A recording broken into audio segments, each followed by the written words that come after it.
우리 옆에 계신 분들 우리 한번 축복의 인사를 나누겠습니다. 주님의 은혜로 크게 잘 되실 겁니다. 크게 잘 되실 것입니다. 아멘. 명절을 앞두고 있는 주간인지라 말씀을 준비하며 묵상하다가 참 우리의 언어가 중요하겠구나라는 생각이 불현듯 들었어요. 명절 때 오랜만에 만나다 보니까 1년 동안 묵혀뒀던 말 한꺼번에 쏟아내다 보면 좋은 말보다 때로는 싫은 말, 미운 말, 감정 섞인 말들이 쏟아지다 보면 상처가 될 때가 있어요. 그래서 우리 하나님의 사람들은 말도 참 중요한데 말을 담는 말 그릇도 중요해요. 여러분이 하나님의 말씀을 잘 담는 축복의 그릇이 되길 바랍니다. 그래서 오늘 입술의 열매라는 제목으로 주님의 말씀을 함께 나누고자 합니다. 한번 따라합니다. 입술의 열매. 우리가 사용하고 있는 언어는 누군가에게 힘을 주기도 하지만 절망에 빠뜨리는 날카로운 칼이 될 때가 있습니다. 너 그렇게 할 거면 너 그만둬 라는 그 말 한마디 때문에 하고 싶었던 의욕도 사라지고 이를 때려칠 수도 있다는 이야기죠. 그런데 자네는 할 수 있어. 야, 한 번 더 해봐라 하는 용기 한마디 때문에 없던 힘도 나서 더 힘있게 좋은 일을 감당할 수도 있다는 겁니다. 이번에 우리 아시안컵 축구대회 아마 지난번 금요일날 보신 분들이 계신 것 같습니다. 또 저는 나중에 이제 하이라이트로 정리한 걸 좀 봤는데 그 장면 봐도 참 감동스러워요. 제가 다른 건 몰라도 우리 선수들이 공을 차면서 우리 또 손흥민 선수가 참 잘 차는데 그 또 누구죠 선수? 황희찬 선수 두 선수가 같이 서 있는 모습을 보고 깜짝 놀랐어요. 둘 다 이 왼쪽 다리에 테이핑을 했더라고요. 얼마나 힘들었을까. 마지막 그 연장전까지 뛰면서 그 다리의 고통이 얼마나 컸을까를 봅니다. 그런데 국민들이 응원하고 끝까지 그걸 보니까 그걸 견뎌내고 이겨나가는 걸 봤어요. 오늘 이 예배를 드리면서 세상 사는 게 조금 힘들고 어렵고 고달프다고 체념하고 낙심하기 전에 주님께서 주시는 말씀의 뜻을 잘 가슴에 담아서 또 한번 일어나는 영적인 은혜가 있길 바랍니다. 오늘 주님의 말씀이 여러분의 영혼을 감싸주는 그런 테이핑과 같이 여러분에게 다시 힘과 도전을 주는 능력의 삶이 되시길 바랍니다. 말그릇이라고 하는 책의 저자인 김윤아 씨가 쓴 그 책을 좀 봤어요. 거기에 그런 이야기들이 나옵니다. 사람들은 모든 말을 담는 그릇을 하나씩 가지고 있대요. 우리 모든 사람들이 말의 그릇을 가지고 있는데 어떤 사람은 그 그릇이 굉장히 크고 어떤 사람은 굉장히 작아요. 그래서 거기서 나오는 게 다 끝나버리면 그 다음부터는 이제 감정이 쏟아져 나오기 시작을 합니다. 그래서 오늘 우리가 주님께서 주신 말씀을 잘 담아서 여러분의 말그릇이 깊어지고 넓어지는 은혜가 있기를 바랍니다. 그래서 이 말은요, 다른 사람과 소통하고 다른 사람과 내 마음을 나누기 위해서 사용하는 것이지 감정을 쏟아내기 위한 싸움의 수단이 결코 아니란 걸 기억하시면서 오늘 주님의 은혜가 함께 하시길 바랍니다. 사람들의 모든 심리가 똑같아요. 누구나 이 두 가지를 원합니다. 하나는 인정, 또 하나는 공감이라고 해요. 누군가 나를 인정해주면 인생 살만한 희망이 있습니다. 또 내 말에 누군가 공감해주면 굉장히 힘이 나요. 그래서 이 인정과 공감이 살아있으면 자존감도 높아지고 행복하게 살아갈 수가 있는데 이 두 가지가 무너지면 열등감, 좌절, 분노, 낙심, 절망 이래가지고 모든 언어가 부정적으로 바뀌어버립니다. 그래서 성공과 욕망을 쫓아가는 인생이라 할지라도 그 마지막 끝에서는 좀 쉴 수 있는 쉼을 가질 수 있는 그런 공간과 그런 여건을 원한다는 이야기지요. 그래서 사람의 마음이란 목표를 달성하지 못했다 할지라도 누군가 그걸 비난하기보다는 그 노력을 좀 알아줬으면 좋겠다 하는 마음이 그 속에 있다는 이야기입니다. 실수 좀 했을지라도 다시 용기를 낼 수 있도록 기다려주기를 바라는 것, 그것이 우리 사람들이 맞은 똑같은 심리라는 이야기예요. 어려운 도전 앞에서 나의 능력을 의심하기보다는 가능성을 믿고 좀 응원해 주길 바라는 마음, 그게 여러분들의 마음속에도 다 있다는 이야기입니다. 이스라엘 백성들을 보니까 애굽을 떠나 광야를 지나서 약속의 땅까지 가는 여정 속에 좀 감사와 긍정보다는 원망과 불평의 언어가 굉장히 많았다는 것을 우리가 성경을 통해서 보게 됩니다. 하나님께서 주신 비전과 꿈을 붙들고 가면 희망이 생기는데 이상하게도 우리는 열악한 환경과 현실의 고단함이 먼저 눈에 들어오니까 그 입에서 불평이 나가고 낙심이 일어난다는 겁니다. 그래서 이스라엘 백성들이 뭐라고 이야기합니까? 약속의 땅을 눈앞에다 두고 정탐하고 온 후에 못 들어간다는 소리를 하기 시작을 해요. 부정적인 말을 시작하게 되자 그 백성들이 한 말이 이렇습니다. 우리는 이제 망했다 그래요. 가나안 땅에서 가나안 땅에는 굉장히 싸움을 잘하고 키가 크고 싸움을 좋아하는 그 아낙 자손들이 살고 있는데 우리가 그 성읍을 들어가기에는 거긴 너무나 성이 견고하고 튼튼하니 우린 감히 들어갈 수가 없겠구나. 그들의 눈에 우리는 마치 메뚜기처럼 보이니 우리는 끝장났구나 하고 모두 절망하는 거예요. 하나같이 부정적이고 안 된다, 못한다, 할 수 없다, 끝났다, 이젠 틀렸다 이런 소리들만 하고 앉아 있으니 하나님이 이들을 데리고 그 땅에 들어가시질 않는 거예요.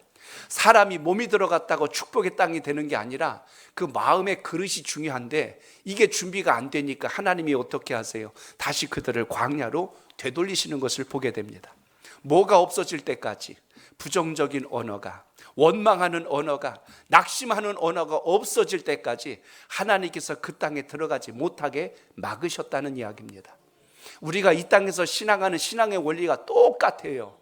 수없이 예배를 드리고 말씀을 읽고 묵상해도 주님 말씀대로 내 삶과 생각과 언어가 안 바뀌어지면 계속 제자리에 있는 겁니다. 그래서 오늘 이 3대 예배를 드리면서 세대 통합 예배를 드리면서 우리 자신도 마찬가지지만 우리 자녀들에게 축복의 언어가 많아질 수 있도록 입술의 열매가 선한 것으로 변화될 수 있도록 주님께 구하는 은혜가 있기를 바랍니다. 어느 글을 보니까 멘토로 삼으면 안 되는 사람 이런 이야기가 쭉 소개되어 있는데 그 타이틀만 좀 이렇게 정리를 해봤어요. 이런 사람을 내 인생의 기준으로 삼으면 안 된대요. 한번 잘 들어보세요. 첫 번째, 과거에 매여서 상처나 복수심으로 일을 가는 사람, 이런 사람을 내 멘토로 삼으면 안 됩니다. 두 번째, 현실에 먹고 사는 문제에만 집착하는 사람. 세 번째, 현재 상황만 보고 속단하는 사람. 네 번째, 열등감이 많고 악한 마음과 분노가 많은 사람. 이런 사람을 내 인생의 멘토로 삼으면 안 된다는 겁니다. 그 다음, 매사에 시시비비를 가리기를 좋아하고 부정적인 말을 입에 달고 사는 사람. 하나만 더 할까요? 남을 탓하고 책임을 전가하는 사람은 위험한 사람입니다. 이걸 멘토로 삼으면 같이 힘들어질 수 있다는 이야기예요. 그러므로 오늘 여러분 머릿속에 떠오른 그 사람이 있을 거예요. 어쩌면 여기 이렇게 다 해당될 수 있을까? 그냥 근처에 있는 것으로 족하시고 따르는 것은 조금 잘 분별해야 된다는 이야기입니다. 이왕이면 희망을 주고 용기를 주고 꿈과 비전을 주는 사람과 가까이 하시길 바랍니다. 그래야 그 사람도 살고 여러분도 살아요. 그렇게 해야 여러분도 살고 여러분의 가정도 살고 우리 자녀들도 살아요. 누구와 교제하고 만나느냐가 그래서 중요하다는 이야기입니다. 다윗의 집안에 보니까 식구가 자녀들이 8형제가 살아요. 아버지 이새의 집에 사무엘이 신방 온다고 하니까 그 이새가 모든 자녀들을 집으로 불러들였어요. 자, 오늘 사무엘 선지자가 우리 집에 신방을 오시니 모두들 좀 신방 받을 준비해라. 그런데 막내인 다윗에게 그러는 거예요. 너는 막내고 어리니까 나가서 양이나 지키고 있어라. 그를 내보냈어요. 근데 하나님께서 지금 누구 만나게 하시려고 보낸 거예요? 다윗을 만나게 하시려고. 아버지가 그 눈이 안 떠지니까 제일 중요한 자식을 밖으로 내보내더라고. 나머지 자식들은 아무리 사무엘 만나도 하나님께서 그들을 통해서 일하시려고 하는 게 아닌데 아버지가 그걸 몰랐어요. 우리가 살다 보니 정말 중요한 게 뭔지를 모르면 엉뚱한 거 붙들고 시간 낭비, 세월 낭비 모든 것을 허비할 수가 있다는 겁니다. 사무엘처럼 여호수아와 갈렙처럼 하나님이 주신 것을 잘 붙들고 믿음 안에서 승리하는 신앙이 여러분의 삶이 되시길 바랍니다. 누군가 여러분에게 어렵게 인생의 고민을 털어놨다고 생각해 보세요. 여러분을 신뢰하고 뭔가 도움을 얻고자 이야기를 합니다. 내가 이런 힘든 일이 있어, 내가 이런 어려움이 있어, 누구한테 말 못하는데 고민이 있는데 하고 이야기를 했어요. 그런데 그 이야기를 듣고 나서 한다는 말이 이렇게 한다면 어떨까요? 내가 진심으로 충고하는데 너 그렇게 살면 안 돼. 이렇게 말하면 말한 사람 마음이 굉장히 무거워집니다. 괜히 말 꺼낸다 뭐다라는 생각이 들어올 수 있다는 겁니다. 야, 사실은 네가 더 큰 문제가 있다니까 하고 이렇게 말한다고 생각해 보세요. 그럼 말한 사람 마음이 굉장히 더 힘들어집니다. 또 어떤 분들은 이렇게 말한다고요. 나니까 너한테 이렇게 조언해 주는 거야. 그럼 그 말 들은 친구는요, 그게 자기를 위한다는 말인 건 알겠는데 그게 마음속에 달갑게 들어오지는 않습니다. 조언과 충고는 받을 때 고마워야 되는데 이게 반감이 생기고 저항이 생기면 좋은 충고가 될 수가 없다는 이야기입니다. 너를 위한 말이라는 포장은 했지만 사실은 네가 더 문제다 이렇게 말해버리니까 그 마음문을 더 닫아버리는 거예요. 그 사람하고는 다시는 내 속내를 이야기하지 않습니다. 사람이 만나도 인사치레로 만나는 사람이 있고 속마음을 털어놓는 관계가 있어요. 그 정도로 상대방이 나를 신뢰했다는 이야기입니다. 그럼 그것에 대해서 알아주고 존중하는 게 굉장히 중요하다는 겁니다. 옳고 그름을 판단해 달라는 게 아니라 공감을 요청하는 것이거든요. 내 마음을 좀 알아달라는 거기 때문에 알아주는 과정을 가지고 옳고 그름의 과정으로 가지고 접근하면 좋은 관계가 되기 어렵다는 이야기입니다. 그러므로 내 고민을 들어줄 뿐만 아니라 오히려 바르게 잘 가르치고 바른 길을 간다는 것은 신뢰와 존중 속에서 일어나는 것이지 옳고 그름에 대한 판단만 가지고 되는 것은 아닙니다. 지난 토요일부터 주일까지 우리 주일학교가 겨울 성경학교를 했어요. 우리 주일학교 친구들 이번 성경학교 주제가 뭐였어요? 신나는 성경탐험. 맞아요? 뭐예요? 성경탐험 했어요. 혼자만 갔다 온 건 아니죠. 그래요. 그래서 성경을 통해서 우리가 세상을 살아가는 모든 지혜를 얻고자 하는 그런 주제를 가지고 이번에 성경 탐험을 했어요. 어제 눈샘머장 갔다 온 것만 기억하지 말고 지난 주일 성경 말씀 들은 것도 기억을 잘 해야 돼요. 첫 번째 개회 예배를 항상 제가 드렸었는데 올해는 장례배가 있어서 그날 드리지 못하고 하동에 좀 다녀왔어요. 그날 드리려고 며칠을 걸려서 제가 말씀을 잘 준비를 했는데 그 말씀을 다 하지 못해서 그냥 우리 담당 우리 안 목사님께 다 잘 진행하라고 전달을 했습니다. 그날 제가 드리고 싶었던 말씀이 있었어요. 하나님의 말씀은 능력이 많아서 이 세상에 가장 강하고 힘 있는 것보다 훨씬 더 크다. 그걸 제가 전하려고 그랬어요. 그래서 제가 우리 방송부 간사인 우리 채린 간사한테 사진도 좀 한 장 만들어 달라고 그랬어요. 그 사진 좀 봐봐요. 그 의사진. 이것 좀 내가 써먹으려고 그랬는데 됐어요. 이제 지워도 돼요. 그래서 세상에서 제일 강한 사람보다 세상에서 제일 힘 있는 사람보다 더 큰 것이 하나님의 말씀이다. 그래서 그날 디모데후서 3장 16절로 17절 말씀을 나누려고 그랬어요. 그 말씀 한번 우리 읽어봅니다. 시작. 모든 성경은 하나님의 감동으로 된 것으로 교훈과 책망과 바르게 함과 의로 교육하기에 유익하니 이는 하나님의 사람으로 온전하게 하며 모든 선한 일을 행할 능력을 갖추게 하려 함이라. 아멘. 성경은 하나님의 감동으로 된 것이기 때문에 교훈, 책망, 바르게 함, 의로 교육하기에 유익해서 모든 사람들을 온전하게 하고 선한 일을 하게 한다는 능력을 가졌다는 이야기입니다. 히브리서 4장 12절에도 보면 이런 말씀이 있어요. 우리 교학교 친구들도 큰 소리로 같이 읽습니다. 시작. 하나님의 말씀은 살아있고 활력이 있어 좌우의 날선 어떤 검보다도 예리하여 혼과 영과 및 관절과 골수를 찔러 쪼개기까지 하며 또 마음의 생각과 뜻을 판단하나니. 아멘. 그래서 주님의 말씀을 잘 따르고 믿음을 따라 살면 그 사람의 생각이, 그 사람의 언어가, 그 사람의 행동이 변화되어서 말을 담는 그릇이 변화되어 많은 사람들에게 유익을 끼치게 된다는 것을 잊지 않길 바랍니다. 성경에는 열매 이야기가 많이 나옵니다. 그래서 생명의 열매, 성령의 열매, 의의 열매, 그리고 또 빛의 열매, 또 거기 나오는 게 혀의 열매 이야기도 나와요. 하나 더 하면 입술의 열매란 이야기도 나옵니다. 그 열매라는 게 참 중요해요. 무엇을 심느냐에 따라 그것이 나중에 가서는 결과물을 가져온다는 뜻입니다. 그래서 잠언서 18장 20절로 21절에 보면 거기 혀의 열매에 대한 이야기가 나와요. 잘 여러분 생각하며 읽습니다. 시작. 사람의 입에서 나오는 열매로 말미암아 배부르게 되나니 곧 그의 입술에서 나는 것으로 말미암아 만족하게 되느니라. 아멘. 죽고 사는 것이 혀의 힘에 달렸나니 혀를 쓰기 좋아하는 자는 혀의 열매를 먹으리라. 아멘. 죽고 사는 것이 혀의 힘에 있대요. 그러니까 우리의 말의 힘이 이렇게 큰 겁니다. 칼이나 총만 가지고 사람 죽이는 게 아니라 우리 말로도 사람을 죽일 수 있다는 이야기예요. 그 말에 상처가 되고 그 말이 마음속에서 지워지지 않으면 그게 나중에 내 인생을 전체를 무너뜨릴 수도 있다는 겁니다. 태초에 하나님께서 말씀하여 주셨다고 성경 이 창세기 1장 1절에서 시작합니다. 말씀이 계시니라. 온 인류 만물이 무엇으로 시작했냐면 하나님의 말씀으로 시작하셨대요. 그 뜻은 말씀에 이렇게 힘이 있다는 이야기입니다.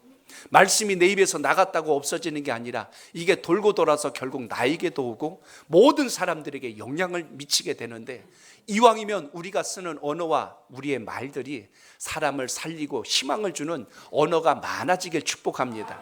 세상에 완벽한 인생은 없어요. 매일같이 우리가 다듬어지고 보석처럼 빛나는 인생이 되려면 언어가 하나님이 기뻐하는 언어로 바뀌어질 때 진짜 복이 된다는 걸 잊지 않길 바랍니다. 사람이 분노의 언어를 많이 쓰면 몸이 상하고 마음이 상해요. 몸에서 좋은 호르몬이 나오지 않기 때문에 육신도 약해지고 병들어 버립니다. 그런데 좋은 언어, 생명의 언어, 하나님께서 기뻐하시는 언어를 많이 쓰면 좋은 호르몬이 몸에서 배출이 되어서 몸을 건강하게도 만들고 그것이 내 주변에 만나는 사람들도 행복하게 한다는 것 잊지 않길 바랍니다. 최소한 주님 만난 사람들은요, 다른 사람들보다 10년에서 20년 이상 젊게 산다는 걸 아시기 바랍니다. 옆에 계시면 얼굴 보고 한번 인사해요. 그 말이 맞습니다. 시작. 네. 어제도 신방을 갔는데 제 아내를 그렇게 이야기하는 거예요. 40대인 줄 알았대. 와, 제 아내가 40대면 저는 30대요. 얼마나 여러분 주님 말씀 따라 사는 게 복 있는가를 항상 여러분 삶 속에서 기억할 수 있기를 바랍니다.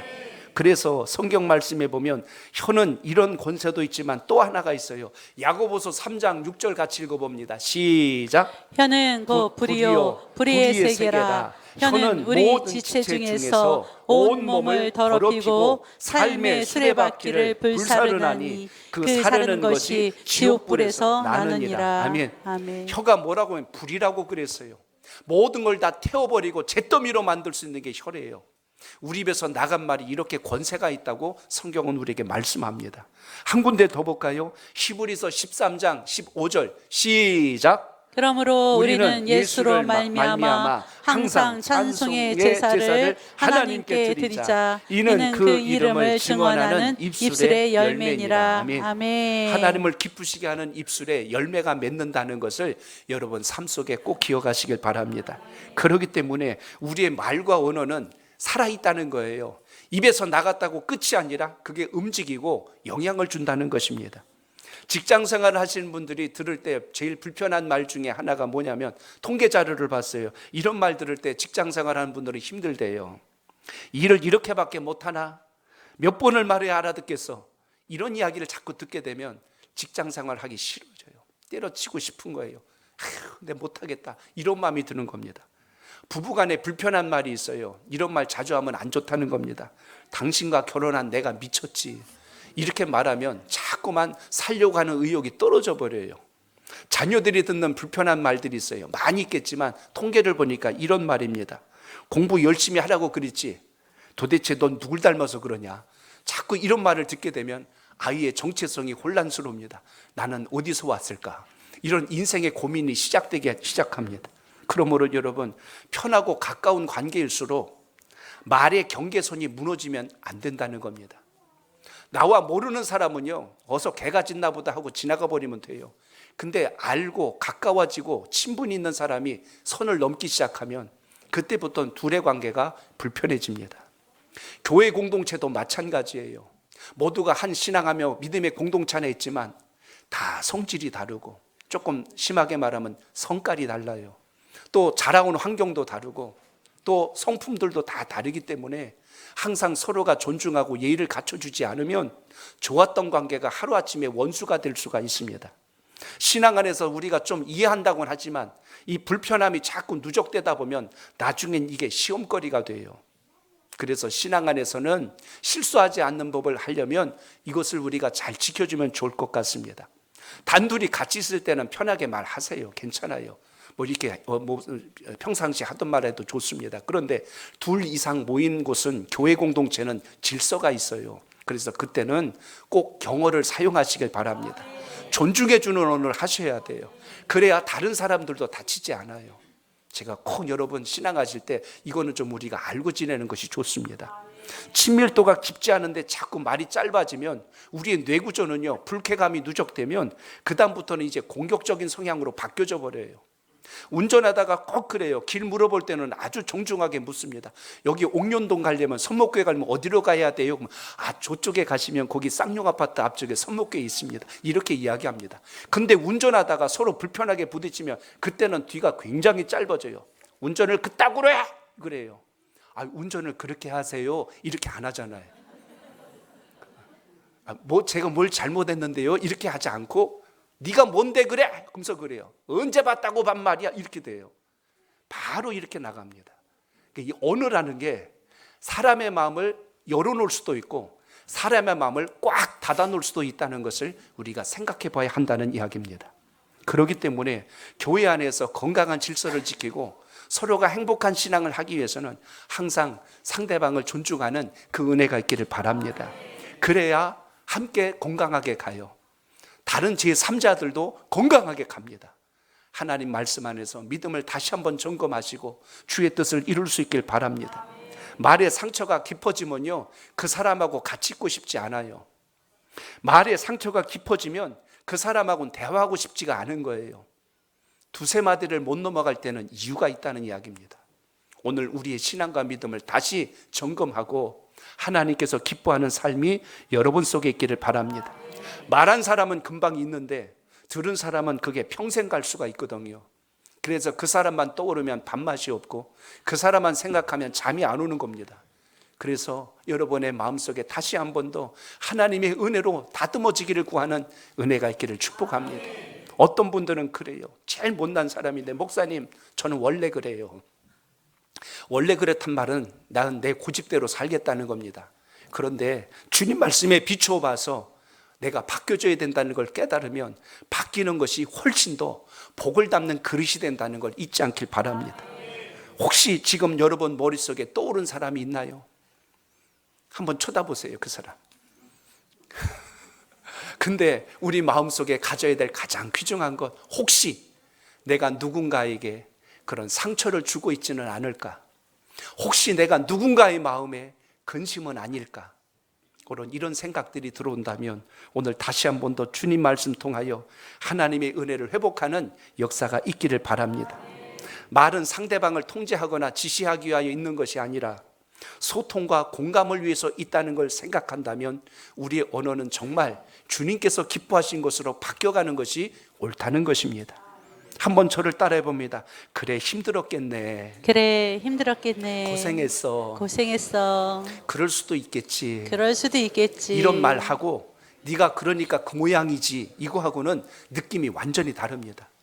같은 상황인데 공감해 주면서 하는 말과 공감이 아니라 그것을 옳고 그름으로 판결해 주려고 하는 말은 분명히 전달될 때 상대방에게 다르게 전해진다는 것입니다. 우리 옛말에 이런 말이 있죠. 말 한마디에 뭘 갚는다? 천냥빚을 갚는데요. 야, 어떻게 말 한마디 갖고 천냥빚을 갚아요? 그런데 말이 그처럼 중요하다는 겁니다. 사람이 하는 말로 인하여서 사람이 성공하기도 하고 실패하기도 해요. 어떤 말 한마디 때문에 우리가 다시 힘을 얻고 용기를 갖기도 하지만 절망에 빠질 때도 있다는 겁니다. 칭찬을 받기도 하고 책망을 받기도 하고 사랑을 받기도 하고 미움을 받기도 한다. 그렇기 때문에 우리 언어는 매 순간마다 점검하고 돌아보는 것이 중요합니다. 특별히 명절을 앞두고 있어요. 모든 가정들 또 가족 친지들 만날 때 우리 입술에 주님께서 기뻐하는 언어가 많아지기를 바랍니다. 잠언서 25장 11절에 보니까 이렇게 말씀해요. 한 번 더 있습니다. 시작. 경우에 합당한 말은 아로 새긴 은쟁반의 금사관이라. 아멘. 그렇기 때문에 꼭 필요한 언어가 사람의 마음을 편안하게도 해주고 힘을 주기도 하고 용기를 준다면 항상 이런 은혜가 있기를 바랍니다. 우리는 이 말을 자주 들어요. 죽겠나란 말 하지 말자고. 그런데 살다 보니까 그 말이 안 끊어지더라고. 계속해서 우리의 말 속에 끝부분에 가면 이상하게도 그 단어가 쫓아붙어야 문장이 끝날 때가 많습니다. 그런데 이왕이면 우리 삶 속에 다시 한 번 더 소망의 언어가 많아지길 바랍니다. 저희 어머니가 좀 연로하셔서 며칠 전에 전화를 계속 통화를 하는데 그러시는 거예요. 난 이제 힘들다, 이제 어렵다, 자꾸 그러셔가지고 제가 그랬어요. 어머니 이제 그런 언어 그만 쓰세요. 전에 잘 하셨잖아요. 힘들어 살겠네, 아파서 살겠네, 어려워도 살겠네 그러셨잖아요 하고 이야기를 하니까 조금 있다가 또 다시 전화가 왔어요. 아들 목사 한 이야기 내가 다시 마음에 새겨서 다시 말을 바꿨어 하고 또 이렇게 이야기를 합니다. 우리 삶 속에 여러분, 언어가 생각을 지배해요. 언어가 감정을 지배합니다. 언어가 행동을 지배해요. 그러므로 여러분의 삶 속의 언어가 더 하나님이 기뻐하시는 것으로 바뀌어지는 은혜가 있길 바랍니다. 언어에 관한 말씀을 찾다가 야고보서 3장 8절로 11절을 보게 됩니다. 자, 우리 같이 읽어볼까요? 시작. 는 능히 길들일 사람이 없나니 쉬지 아니하는 악이요 죽이는 독이 가득한 것이라. 이것으로 우리가 주 아버지를 찬송하고 또 이것으로 하나님의 형상대로 지음을 받은 사람을 저주하나니 한 입에서 찬송과 저주가 나오는도다. 내 형제들아, 이것이 마땅하지 아니하니라. 샘이 한 구멍으로 어찌 단물과 쓴물을 내겠느냐. 아멘. 우리의 입술에서 하나님이 기뻐하는 것을 자꾸 고백할 수 있는 그 은혜가 있기를 바랍니다. 예수님께서도 입술의 열매가 그 사람을 심판하게 된다고 하신 말씀이 있어요. 마태복음 12장 36절로 37절에 보면 이렇게 말씀합니다. 자, 우리 같이 한 번 더 읽습니다. 시작. 내가 너희에게 이르노니 사람이 무슨 무익한 말을 하든지 심판 날에 이에 대하여 신문을 받으리니 내 말로 의롭다함을 받고 내 말로 정죄함을 받으리라. 아멘. 우리의 말이 의롭다고도 우리 말이 정죄함을 받을 수도 있다라고 했습니다. 그러니까 입에서 말 나갔다고 끝이 아니라 그건 반드시 책임을 묻는다는 거예요. 그래서 우리 항상 하나님께서 기뻐하는 언어가 많아지길 바랍니다. 말씀을 준비하다가 우리 각 지방마다의 사투리가 있더라고요. 충청도, 경상도, 그 다음에 이 전라도에서 주로 많이 쓰는 사투리가 있는데 제가 그 단어를 보고 깜짝 놀랐어요. 충청도에서 많이 쓰는 단어가 하나 있더라고요. 무슨 말을 쓰냐면 모여라고 하는 단어인데 이 단어 하나 때문에 모든 의사소통이 되더라고요. 예를 들어서 화가 났을 때는 뭐야? 하고 이러면은 저분이 화가 났구나 금방 우리가 알게 됩니다. 또 놀랐을 땐 그러잖아요. 뭐요? 하고 그러면 또 알아듣잖아요. 또 이런 경우가 있잖아요. 짜증날 때 뭐요? 그러면 저 사람 짜증났구나. 신기하게 단어는 하나인데 그 속에 들어가 있는 뜻이 다 연결이 돼요. 무서울 때도 그러잖아요. 뭐요? 그럼 무섭잖아요. 무서워하는구나 느끼잖아요. 충청도는 단어 하나만 가지고도 대화가 되는구나. 경상도도 쓰는 단어가 있더라고. 이 좀이라고 하는 단어. 좀 그러면 그 말로 또 다 이렇게 소통되는 걸 볼 수가 있어요. 그럼 전라도에서 무슨 말이 있을까요? 어이구 다 하시네 그 이야기. 그 하나로 어떻게 의사소통이 다 되는지 놀라울 정도예요. 제가 전에도 그 말씀 한번 드렸죠. 제가 부교육자로 섬겼던 그 교회 어느 권사님이요. 그분이 그 교회 별명이 뭐냐면 거시기 권사님이요. 왜 그러면 그분이 나와서 기도하실 때마다 그래요. 하나님 아버지 거시기 해주시고 우리 하나님 거시기 해주셔서 우리 하나님 거시기로 거시기 되길 원합니다. 아니 한 번 기도하는데 한 20번 이상 하는데 성도들이 아멘 아멘 다 알아듣는 거야. 주님도 알아듣고 성도도 알아듣는 놀라운 그 단어. 전 세계 가장 신비로운 단어가 저는 거시기가 아닌가 싶어요. 그만큼 여러분 이 단어에는 함축된 뜻이 있어요. 그 단어 속에 의미, 뜻, 감정, 생각 모든 철학이 다 들어가 있어요. 그러니까 우리가 쓰는 표현 하나가 그냥 입에서 나온 게 아니라 그것 때문에 우리의 삶에 엄청난 변화가 일어날 수 있다는 걸 생각하면 여러분의 가정에서도 우리 자녀들에게도 축복의 언어가 많아지길 바랍니다. 그래서 오늘 본문 3절을 읽었는데 오늘 본문에 보시면 우리가 언어가 어떤 것인가를 이야기해요. 자, 첫 번째, 자, 저를 따라합니다. 말을 담는 그릇이 깊어야 합니다. 깊어야 합니다. 오늘 잠언서 13장 1절이 이렇게 말씀합니다. 1절 시작. 지혜로운 아들은 아비의 훈계를 들으나 거만한 자는 꾸지람을 즐겨 듣지 아니하니리라. 아멘. 아멘. 지혜로운 아들은 뭘 즐겨 들어요? 아비의 훈계를 잘 듣는데요. 잘 듣는다는 건 경청했다는 뜻입니다. 아버지가 꾸지람을 했을 때, 그것으로 인하여 부모가 꾸지람을 했을 때 그걸로 마음에 반감을 사고 악한 감정을 갖고 내가 나중에 복수하리라, 이거는 지혜로운 자식의 모습이 아니라는 겁니다. 내 부족함을 알아주고 어떻게 해야 잘 될지를 알기 때문에 해주는 그 말을 잘 귀담아 듣고 고마워할 때 내 인생도 달라지고 부모의 마음도 기쁜 것이고 하나님 영광 위에서도 살아갈 수가 있는데, 어리석고 미련한 자들은 그 말을 들을 때 그것을 즐겨하지를 않는데요. 귀로는 들었는데 마음에를 담지를 않는 거예요. 그게 오늘 본문에 말씀하고 있는 거만한 자입니다. 누가 거만하냐면 하고 다닌다고 거만한 게 아니라 그 말을 들었는데 마음에 담지를 않는 거예요. 그럼 거만한 자예요. 그렇기 때문에 훈계에 내재되어 있는 부모의 사랑을 깊이 알 수 있다면 나를 사랑해서 해주는 말이로구나 라는 걸 듣게 되면 바꾸는 것이 지혜라는 이야기입니다. 그렇기 때문에 가정 안에서도 항상 우리의 언어가 소망의 언어, 희망의 언어, 생명의 언어가 되어야지 죽이는 언어, 판단의 언어, 조롱의 언어가 돼서는 결코 안 된다는 것입니다. 사랑으로 받은 것은 독이 안 돼요.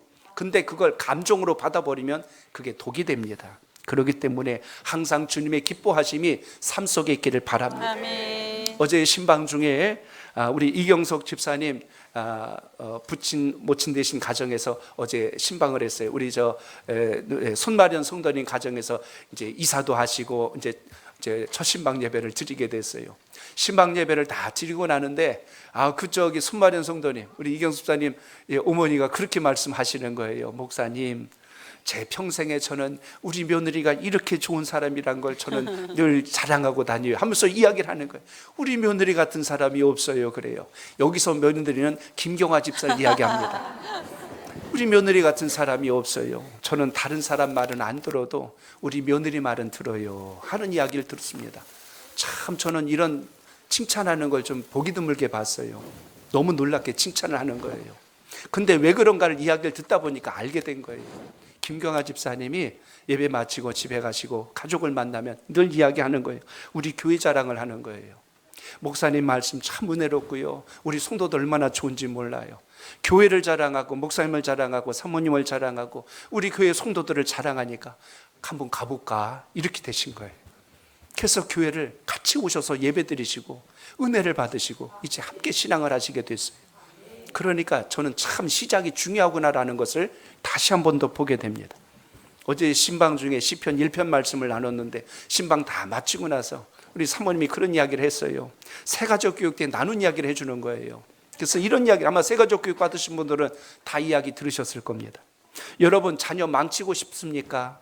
그러면 오늘 집에 가셔서 이렇게 하십시오. 교회를 욕하시고 목사님 사모님 원망하시고 성도들 비난하십시오. 그럼 틀림없이 자식이 망할 겁니다. 이 말이 앞뒤가 안 맞을 것 같아요. 그게 왜 망하는 일일까라고 생각할 수도 있을 거예요. 그러면 자식이 어떤 생각을 할까요? 교회는 그런 시끄러운 곳이구나. 교회는 맨날 그런 데인가? 그런 데 가서 내가 무슨 뭘 받겠다고. 그런 마음을 가지고 주일날 왔다고 서보세요. 예배의 은혜가 되겠어요? 같이 성도들과 마음의 교제가 이루어지겠어요? 아무것도 안 됩니다. 예배 망치면요, 일생의 영적 곤고함에서 벗어나지를 못해요. 하나님 말씀이 안 들리는데 주님 뜻대로 어떻게 삽니까? 그걸 누가 망치게 하냐니까 부모가 그렇게 만드는 거예요. 자식 귀에 주의 말씀 안 들리게 만들고 신앙생활 제대로 못하게 만들어요. 흉보고 헐뜯고 비난하고 욕했던 말들이 자식에겐 독이 되어가지고 교회는 갈 곳이 못 되는구나, 아주 머리에 각인이 돼버려요. 그럼 반대로요, 자식이 성공하는 인생을 살고 싶습니까? 그럼 이렇게 하십시오. 교회를 자랑하고 말씀의 은혜를 받으며 그것을 자랑하고 목사님, 사모님, 교회 성도들 칭찬하고 자랑하고 좋은 것을 전하십시오. 그럼 자식이 그걸 듣고 교회에 대한 기대가 생기고 소망이 생겨서 예배 드릴 때 말씀의 은혜를 받고, 은혜를 받으니 가치관이 달라지고 그 인생이 잘 될 수밖에 없잖아요. 그러니까 진짜 지혜롭고 복 있는 사람이 누구인가를 아셔야 됩니다. 여러분 입술에서 나간 말 한마디가 여러분 주변의 사람들을 살릴 수도 있고 죽일 수도 있다는 거예요. 하나님 안에서 복받는 인생의 길을 살아가는 신앙이 되시길 바랍니다. 그러므로 우리가 진정으로 하나님의 축복을 받는 인생을 살려면 긍정의 언어를 많이 사용하시길 바랍니다. 그것으로 인하여 하나님께서 당사자를 포함하여 함께하는 가족과 교회 공동체와 그것이 더 넓어지면 여러분이 일터로 삼는 사업장과 직장 안에서도 하나님의 영광이 함께함을 잊지 않길 바랍니다. 자, 저를 한 번 더 따라합니다. 입술의 열매가 복의 통로입니다.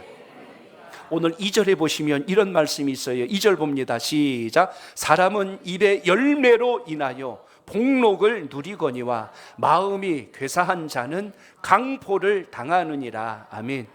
오늘 여기 보니까 복록이란 단어가 나와요. 사람은 입의 열매로 인하여서 복록을 누린대요. 이 복록이라는 것은 복을 누리며 살아가는 걸 얻는다고 했는데, 이 사람이란 말이 선한 사람은 그 입술의 열매로 인하여서 하나님께서 주신 복을 누리게 된다, 이 뜻을 가지고 있는 게 오늘 이 말씀 속에 담겨 있는 겁니다. 이건 농사의 원리와 똑같습니다. 우리가 심은 대로 거두는 농사의 원리와 같다는 거예요. 마음이 선한 사람은 선한 말을 심음으로 축복의 열매를 거둬들일 것이고, 좋은 씨앗을 심은 사람은 좋은 열매를 먹는 게 당연하다는 이야기입니다. 옛날 김서방네 푸주간 이야기를 제가 전에 드린 적이 있습니다. 고깃간을 운영하는 이 김서방 집에 어떤 양반이 찾아왔어요. 그러면서 이렇게 이야기합니다. 이놈아, 쇠고기 한 근만 끊어다오. 그러면서 엽전을 갖다가 휙 하고 던져버렸어요. 그랬더니 김서방이 아무 말도 안 하고 고기를 끊어서 한 토막 잘라서 건넵니다. 그리고 이어서 또 한 사람이 들어왔어요. 그 사람이 이렇게 말을 하는 거예요. 어이 김서방, 쇠고기 한 근만 잘라주구려 하고 이야기를 했어요.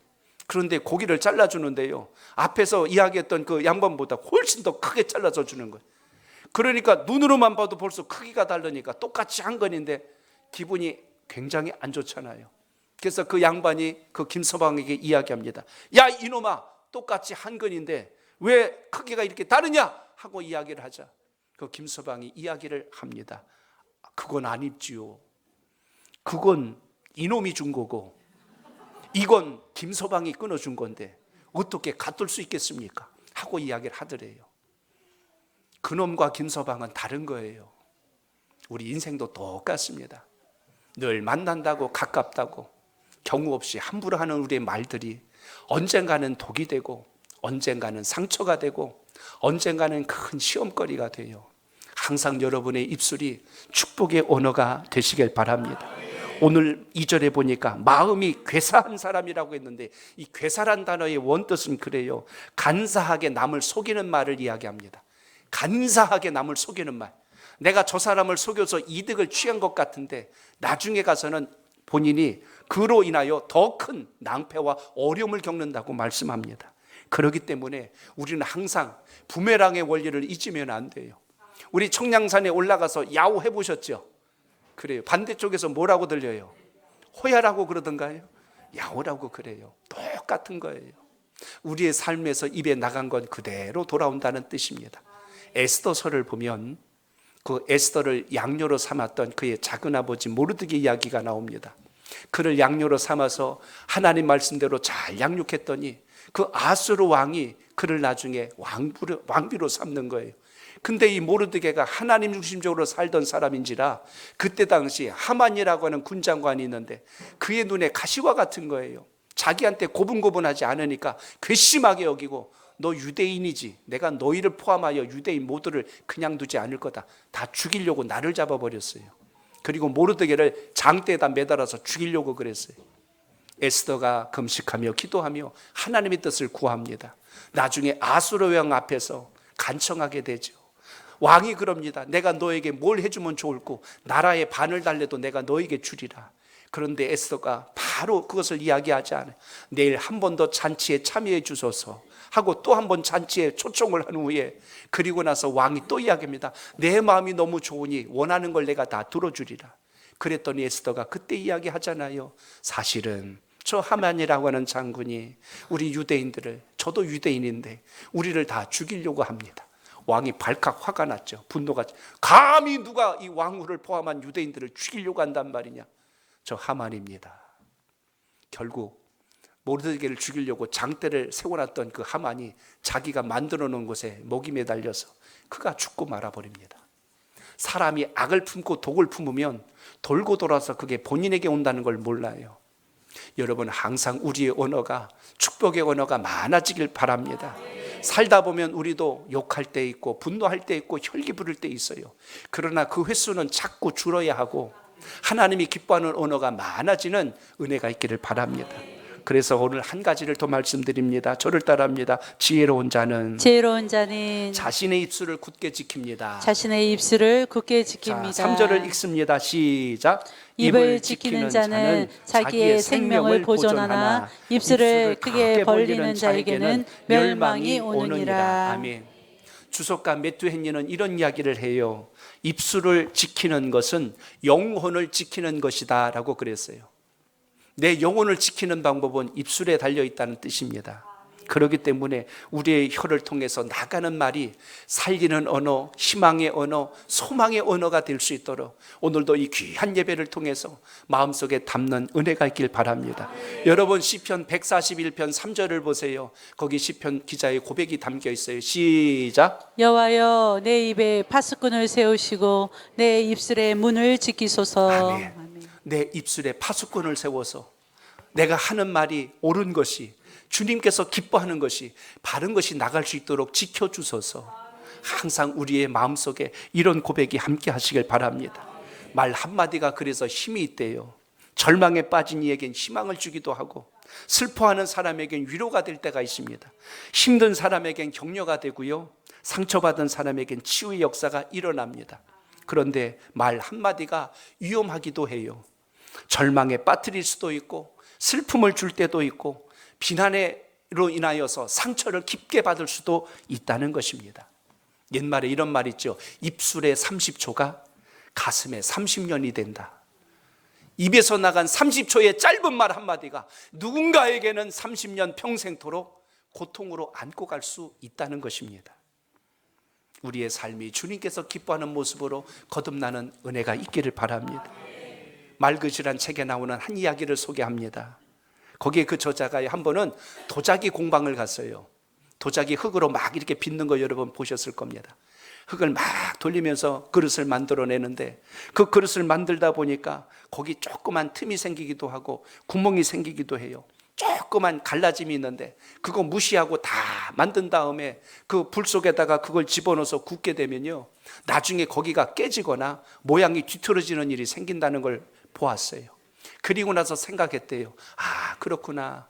그릇도 작은 흠집 하나가 전체를 못 쓰게 만들 수 있는데 우리는 안 그럴까?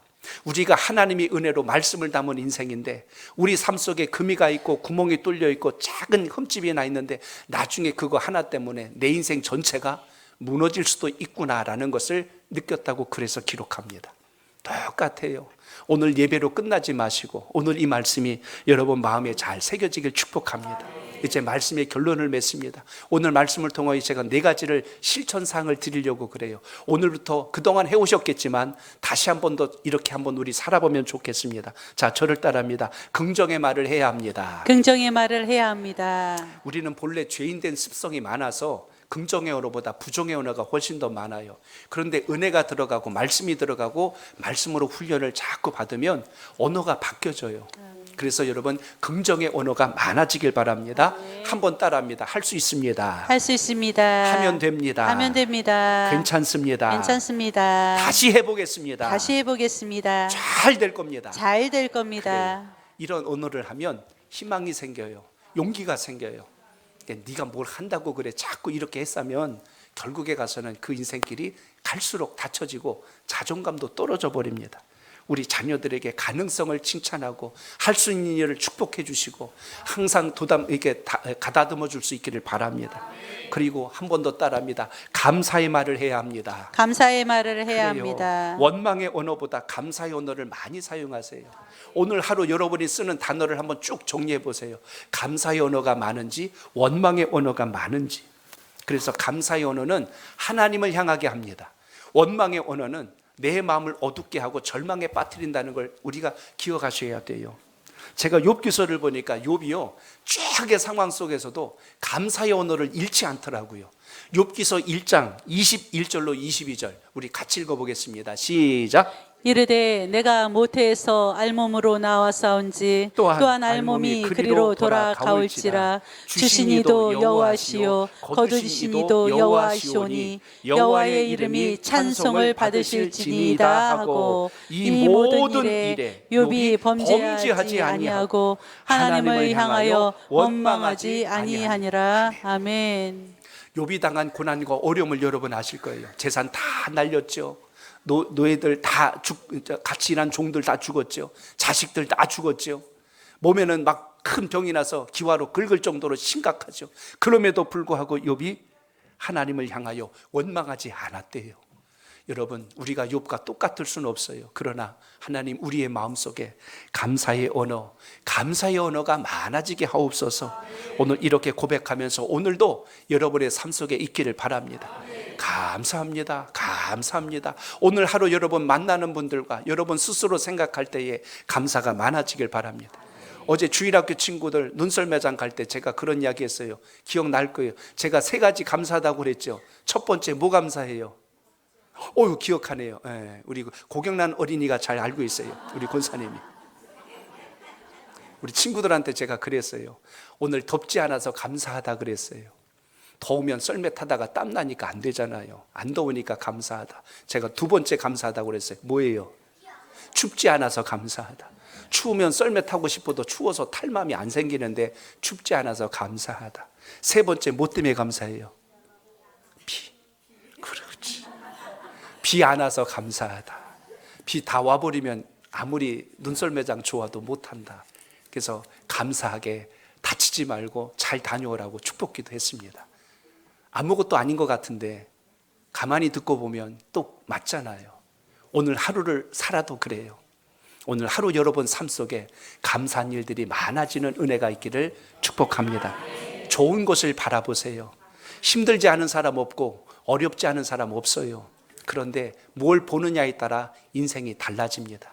한 번 더 따라합니다. 칭찬의 말을 해야 합니다. 칭찬의 말을 해야 합니다. 살다 보면 우리가 어렵고 힘들고 낙심될 때가 있습니다. 그러나 칭찬의 언어가 중요합니다.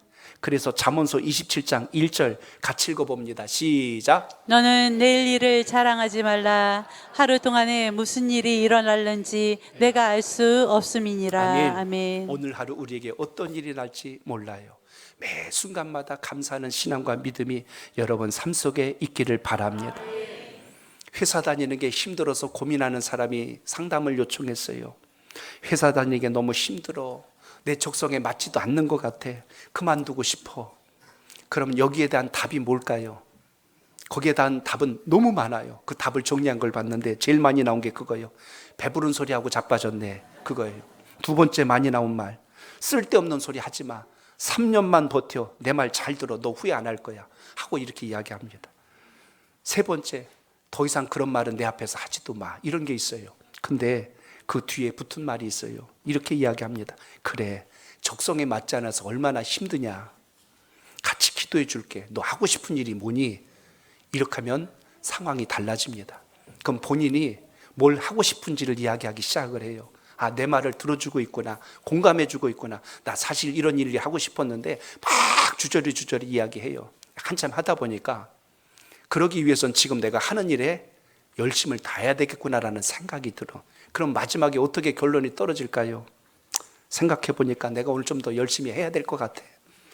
내 말 들어주고 받아줘서 고마워 하고 이렇게 마음이 달라집니다. 지시한 거하고 분석해 준 거하고 본인이 깨달아서 바뀌어진 거하고는 삶의 모습이 달라집니다. 오늘 다시 한 번 더 우리의 언어가 칭찬의 언어로 세워질 수 있기를 바랍니다. 자, 한번 따라합니다. 칭찬은 는 귀로 먹는 보약입니다. 귀로 먹는 보약입니다. 기억하세요. 한 번 더. 칭찬은 칭찬은 귀로 먹는 보약입니다. 귀로 먹는 보약입니다. 가족들에게 보약 지어주는 것보다 더 중요한 건 칭찬을 많이 할 수 있기를 바랍니다. 십전대보탕 공진당 잔뜩 먹여놓고 뒤에 가가지고 죽여 살려 막 이러면 약효가 안 나요. 살지를 못합니다. 그래서 우리 할 수 있으면 칭찬의 언어가 많아지길 바랍니다. 가까이 지내다 보니까 볼 거 못 볼 거 다 봤기 때문에 칭찬이 안 나와요. 근본을 알았기 때문에. 그런데도 우리는 주님의 심정으로 순교하는 마음으로 칭찬해 주시면 그 영혼이 다시 삶의 용기를 가지고 이전과 달라질 수 있다는 것을 기억하시고 이 믿음이 함께 하시길 바랍니다. 자, 하나만 더 말씀드리고 맺습니다. 따라합니다. 생명의 말을 해야 합니다. 생명의 말을 해야 합니다. 생명의 말이 뭘까요? 하나님 말씀이에요. 지옥 갈 사람 천국으로 옮겨주는 일, 우리의 언어에 달려 있습니다. 불행하게 살던 사람 행복하게 만들 수 있는 사람, 저주받은 인생을 축복받은 인생으로 만들어줄 수 있는 것, 하나님 말씀 전하는 겁니다. 그게 가족이길 바랍니다. 자녀이길 바랍니다. 여러분이 가까이 만나는 분들 되길 바랍니다. 매일같이 일상적인 이야기로 하루를 끝내지 마시고 그 속에 복음을 담으십시오. 생명의 언어를 담으십시오. 하나님이 이처럼 세상을 사랑하사 독생자를 주셨으니 이는 그를 믿는 자마다 멸망치 않고 영생을 얻게 하려 하심이라. 날 봐, 예수를 믿었더니 이렇게 달라졌잖아. 때깔도 좋아졌고 인생이 너무 행복해. 그런 그분이 들을 때 예수 믿으니까 뭔가 달라지긴 하는구나. 이게 생명의 언어입니다. 오늘 이런 은혜가 오늘 예배 드리신 우리 온 교우들 여러분 속에 함께 하시길 바랍니다. 긍정의 언어, 감사의 언어, 칭찬의 언어, 생명의 언어. 오늘 이걸 가지고 이번 한 주간 명절을 또 2월 한 달, 이번 올 한 해 아직 새해가 안 됐죠. 그죠? 또 한번 다짐하세요. 다시 한번 만난 이 설을 기점으로 해서 올해는 이 긍정의 언어, 감사의 언어, 칭찬의 언어, 축복의 언어, 생명의 언어 많이 하겠습니다. 이 마음 가지고 우리 주님 앞에 기도드립니다.